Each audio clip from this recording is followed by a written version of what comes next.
السلام عليكم ومرحبا بكم. معكم الشيف صلاح الباتني. اليوم ان شاء الله راح نشارك معكم وصفه الارز في المقلاة بالخضر واللحم المفروم بطريقه سهله وبسيطه ويجي بزاف بنين، يساعد بزاف الخدامات والمزروبات. هذه الوصفه لازم نجربوها، متاكد راح يعجبكم وتوليو مدمنين عليه. خليكم على الوصفه، نبداو على بركه الله. اول حاجه في صوتوز ولا في مقله تكون واسعه، نديروا شويه زبده وشويه تاع الزيت. عندي حبه بصل قطعتها مربعات صغيره، نذبلوها ونضيفوا لها زوج سنينات نتاع الثوم.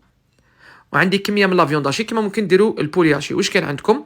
نقليوهم مليح مع هذيك البصله جيدا. من بعد نجيبوا الخضره، عندي زوج حبات نتاع الجريوه، زوج حبات نتاع السناريه، وعندي كميه من الجلبانه، وعندي زوج قرون تاع فلفل حار، عندي ملح، فلفل الكحل، عندي زنجبيل، شويه تاع فلفل احمر وشويه نتاع الكركم، نص ملعقه تاع طوماط كونسونطري، شويه تاع الهريسه، زوج وريقات تاع رند.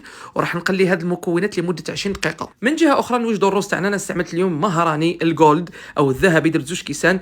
الكميه ترجع حسب عدد افراد العائله. نغسلوه، نحيولوا هذيك لاميدون او النشويات اللي فيه، نقطروا ونضيفوا على ديك الخضره واللحم ونزيدوا نقليوه شويه حوالي 5 دقائق، ومن بعد نمرقوا بالماء اللي يكون سخون. الكاس تاع الرز يقبلوا زوج كيسان نتاع الماء. درت لهنا كلش 4 كيسان تاع ماء، كميه من المعدنوس، نخلطوا خلطه ولا زوج، نغطيو عليه، نقصوا النار للاخر ونخليوه يشرب هذيك لاصوص كامل.